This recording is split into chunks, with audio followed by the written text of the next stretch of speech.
During the 1930s, the French built the Maginot Line, fortifications along the border with Germany. The line was intended to economize on manpower and deter a German invasion across the Franco-German border by diverting it into Belgium, which could then be met by the best divisions of the French Army. The war would take place outside French territory, avoiding the destruction of the First World War.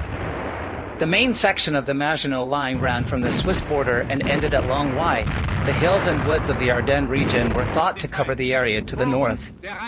General Philippe Pétain declared the Ardennes to be impenetrable as long as special provisions were taken to destroy an invasion force as it emerged from the Ardennes by a pincer attack. The French commander-in-chief, Maurice Gamelin, also believed the area to be safe from attack, noting it never favored large operations.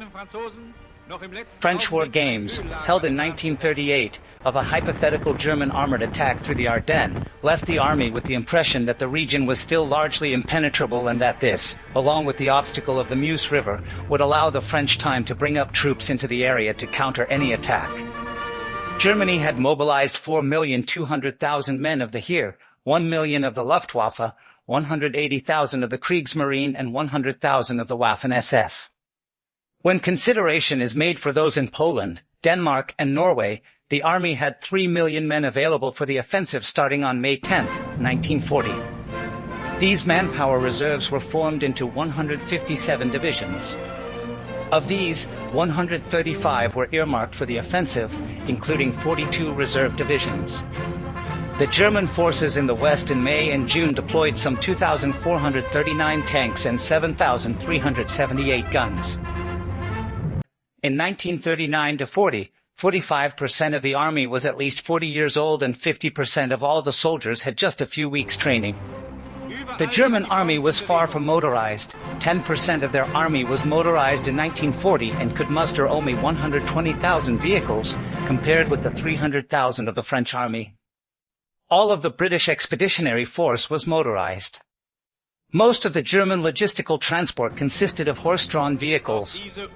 Only 50% of the German divisions available in 1940 were fit for operations, often being worse equipped than the German army of 1,914 or their equivalents in the British and French armies. In the spring of 1940, the German army was semi-modern. A small number of the best-equipped and elite divisions were offset by many second- and third-rate divisions. Army Group A, commanded by Gerd von Rundstedt, comprised 45 divisions, including 7 Panzer, and was to execute the main movement effort through the Allied defenses in the Ardennes.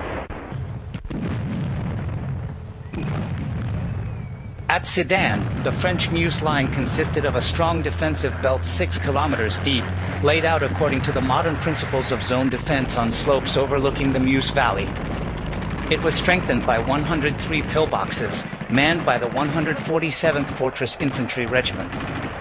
Deeper positions were held by the 55th Infantry Division, a Grade B reserve division. On the morning of May 13th, the 71st Infantry Division was inserted to the east of Sedan, allowing the 55th Infantry Division to narrow its front by a third and deepen its position to over 10 kilometers. The division had a superiority in artillery to the German units present. On May 13th, Panzergruppe Kleist forced 3 crossings near Sedan, executed by the 1st Panzer Division, 2nd Panzer Division, and 10th Panzer Division. These groups were reinforced by the elite infantry regiment Großdeutschland.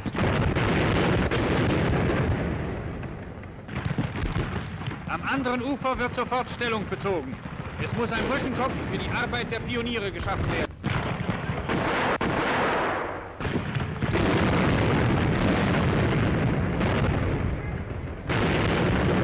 Instead of slowly massing artillery as the French expected, the Germans concentrated most of their air power on smashing a hole in a narrow sector of the French lines by carpet bombing and dive bombing. Guderian had been promised extraordinarily heavy air support during a continual 8-hour air attack, from 8 a.m. until dusk. The Luftwaffe executed the heaviest air bombardment the world had yet witnessed and the most intense by the Germans during the war. 2 dive bomber wings attacked, flying 300 sorties against French positions. A total of 3,940 sorties were flown by 9 bomber groups. Some of the forward pillboxes were undamaged and the garrisons repulsed the crossing attempts of the 2nd Panzer Division and 10th Panzer Division. The morale of the troops of the 55th Infantry Division further back was broken by the air attacks and French gunners fled.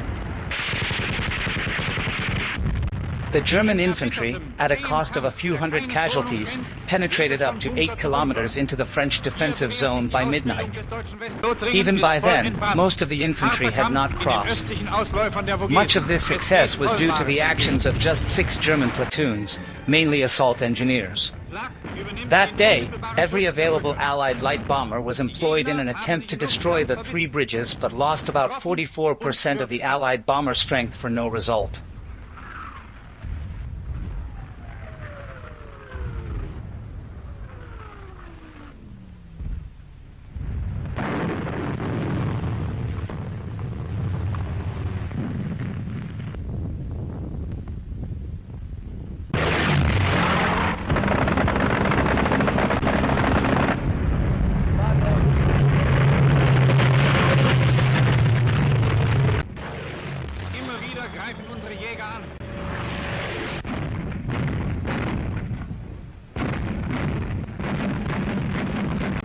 Guderian had indicated on May 12th that he wanted to enlarge the bridgehead to at least 20 kilometers.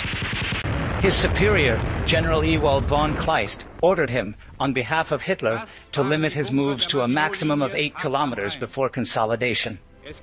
At 11:45 on May 14th, Rundstedt confirmed this order, which implied that the tank units should now start to dig in. Guderian was able to get Kleist to agree on a form of words for a reconnaissance in force by threatening to resign and behind-the-scenes intrigues. Guderian continued the advance, despite the halt order. In the original Manstein plan, as Guderian had suggested, secondary attacks would be carried out to the southeast, in the rear of the Maginot Line.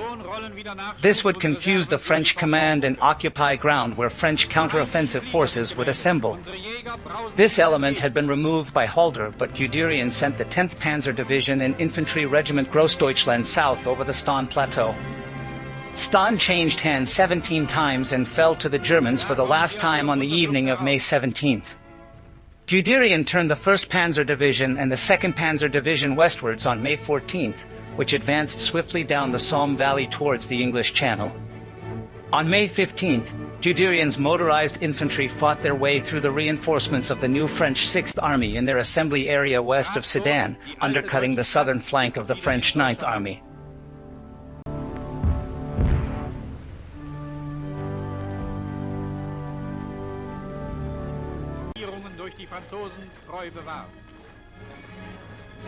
A 2-day battle at Sedan ended in defeat for the French defenders. German forces advanced swiftly to the coast. The Allies, including the bulk of the British Expeditionary Force, retreated to Dunkirk. Rather than counterattack, the decision was made to organize an evacuation from Dunkirk. German troops entered Paris on the 14th of June. French forces withdrew from the city the day before, and it was declared an open city, meaning it would not be defended in order to prevent its destruction. France requested an armistice on the 17th of June. The document was signed on the 22nd of June in the same railcar where German representatives signed the armistice at the end of the First World War. The car was relocated to the same location in the Campine forest,